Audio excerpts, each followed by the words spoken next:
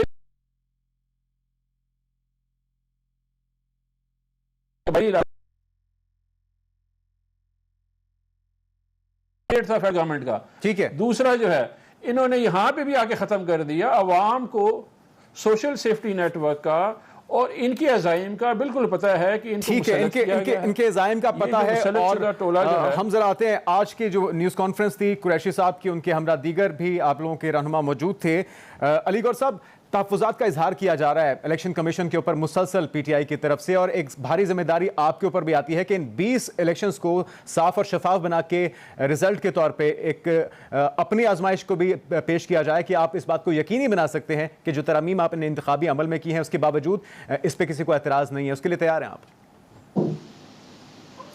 دیکھیں بات یہ ہے جنید کہ جو اپنا الیکشن کے اوپر آپ بات کر رہے ہیں، ہم تو خود اس نظام سے متاثر ہو چکے ہیں. آپ کو پتہ ہے کہ آر ٹی ایس سسٹم 2018 میں بند کیا گیا، اور اس کے ذریعے ایک ایسے ٹولے کو، ایک ایسے جتھے کو کامیاب کروایا گیا کہ جو کہ عوام کا مینڈیٹ جن کے پاس نہیں تھا، جو کہ عوامی مینڈیٹ چرا کر آئے تھے. دوسری گزارش، اور یہی وجہ ہے کہ 2018 کے بعد آپ نے دیکھا کہ معاشی طور پر پاکستان میں ان کی نالائکی اور ان کی کرپشن کی وجہ سے بہت زیادہ تباہی ہوئی.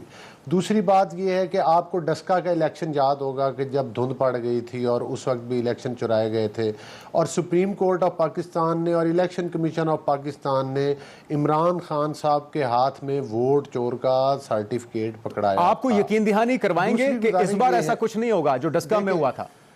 دیکھیں نہیں بالکل نہیں. آپ نے دیکھا کہ جب ان کی گورنمنٹ تھی، ان کی گورنمنٹ کے ہوتے ہوئے جب ہم نے پروٹیسٹ کیے، احتجاج کیے، اور اس کے بعد آپ نے دیکھا کہ جتنے بھی بائی الیکشن ہوئے، 14-15 بائی الیکشن جو تھے وہ ان کی گورنمنٹ کے ہوتے ہوئے تھے، اور ان میں سے ایک دفعہ صرف ایک سیٹ یہ جیت سکے، باقی سارے کے سارے یہ الیکشن. لیکن قریشی صاحب یہ کہہ رہے ہیں کہ حمزہ شہباز اپنی سیاست بچانے کے لیے ہر ممکن آپشن استعمال کریں گے. الیکشن بھی ہارے تھے، صوبائی سیٹ کا، کے پی کا بھی.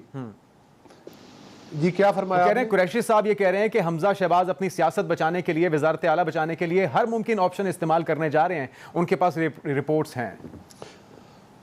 دیکھیں قریشی صاحب کو پتہ ہے کہ وہ اب ایکسپوز ہو رہے ہیں. لوگ جو ہیں وہ مطلب ہے کہ وہ آپ کو پتہ نا کہ ایک گدی کے بھی ہیں، گدی پر بیٹھ کر لوگ نذرانے تو پیش کرتے ہیں لیکن عوام ووٹ نہیں دیتے. ضروری ہوتا ہے اس کے لیے عوامی خدمت، ان گدی نشینوں کو بھی ووٹ ملتا ہے جو عوام کی خدمت کرتے ہیں. اب انہوں نے اپنے فرزند ارجمند کو کھڑا کیا ادھر صوبائی کی سیٹ پر، لوگ ووٹ دینے کے لیے تیار نہیں، تو ان کی چیخیں وقت سے پہلے نکلنا شروع ہو گئی ہیں کہ وہ مطلب ہے کہ چور بھی کہے چور چور والی بات ہے. وہ قبل از وقت یہ کھپ اپنی شرمندگی، یہ وہی ٹولہ ہے، ان کے وزراء نے لائنوں میں کھڑے ہو کر الیکشن کمیشن آف پاکستان کو گالیاں دی ہیں. یہ تاریخ کا حصہ ہے، ماضی قریب کی بات ہے، زیادہ دور کی بھی بات نہیں ہے. اور دوسری بات یہ ہے کہ جو یہ ابھی درانی صاحب نے بھی آرگو کی ہے، بڑی اچھی بات ہے، زیغم صاحب کی بھی آپ نے بات سنی، میں اس میں صرف ایک بات ایڈ کرنا چاہتا ہوں کہ بات ہو رہی تھی نیب کے اوپر. دیکھیں پہلے بھی خان صاحب جو تھے وہ اس نظام کے لاڈلے تھے اور اب بھی لاڈلے ہیں، چونکہ کسی نیب کسی ادارے نے جو ان کے بڑے بڑے ان کے دیکھیں نا، نہیں بات یہی نہیں ہے، یہی میرا پوائنٹ ہے کہ بات حکومت کی نہیں ہے، بات یہ ہے کہ جو وہ ادارہ تھا، وہ ادارہ ان کے یہ جو بی آر ٹی پشاور ہے اس سٹے آرڈر کے پیچھے چھپتے رہے. فورن فنڈنگ کیس میں اربوں روپے کی مطلب ہے کرپشن وہ پکڑی گئی ان کی. پھر سونامی ٹریز کو درختوں کو ہی آگ لگا دی ہے، ثبوت ہی مٹا دیے، مطلب ہے وہ مٹانے کی کوشش کی جا رہی ہے. یہ حضرت عمر کی درانی صاحب نے بڑی اچھی مثال دی، لیکن کیا حضرت عمر کی مثالیں دے کر آپ نے جو مطلب ہے ادویات کا سکینڈل پاکستان کے عوام ابھی نہیں بھولے ہیں، اور جو یہ تو پھر آپ کی ذمہ داری ہے نا. دیکھیں علی توشہ خانہ کے عمران یہ درانی صاحب کہہ رہے تھے کہ حضرت عمر کی مثال دے رہے تھے. چلیں ایک بریک لیتے ہیں ناظرین، اور اس بارے میں جو زیغم خان صاحب کی رائے ایک بریک کے بعد شامل کرتے ہیں.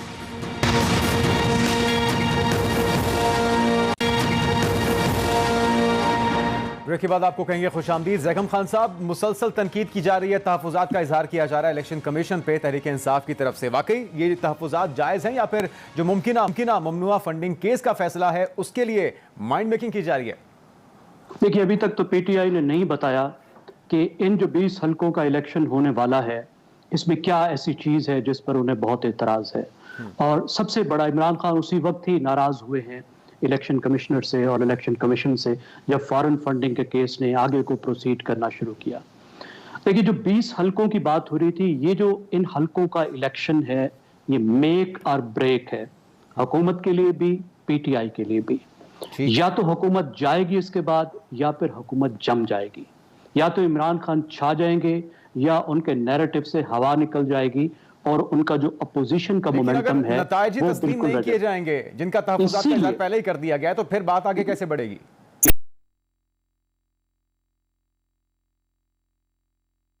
جو تیاری کر رہی ہے یہ حلقے جیتنا پی ٹی آئی کے لیے آسان نہیں ہے، کیونکہ ان حلقوں میں جو لوگ واپس جا کر الیکشن لڑ رہے ہیں یہ وہ ہیں جو جیت کر آئے تھے، جن کا اپنا ووٹ بینک ہے، جو الیکٹیبلز ہیں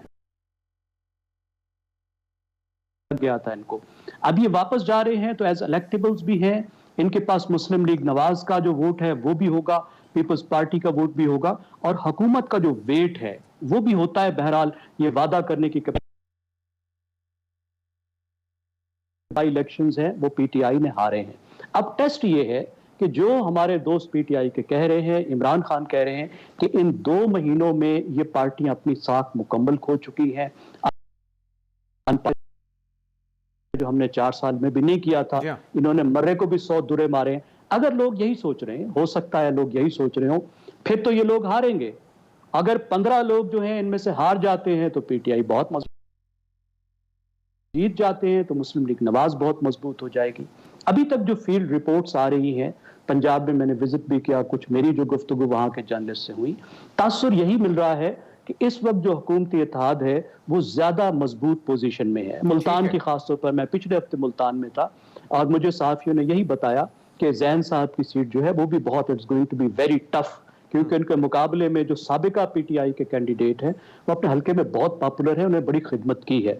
تو صاف شفاف الیکشن ہونے چاہیے، نہ صرف الیکشن صاف شفاف ہونے چاہیے بلکہ پری پول پروسیس جو ہے وہ بھی مکمل شفاف ہونا چاہیے. 2018 جیسے الیکشن نہیں ہونے چاہیے، نہ پری پول کی ٹرم میں اور نہ پول کی ٹرم میں. ہم عوام کے اور صحافیوں کے طور پر یہ مطالبہ کرتے ہیں. بالکل ٹھیک ہے. کچھ وقت کی کمی ہے ناظرین، ایک بریک کے بعد کچھ بہت ہی اہم ایشوز ہیں اسی معاملے سے جڑے ہوئے، وہ اپنے مہمانوں کے سامنے رکھیں گے ایک بریک کے بعد.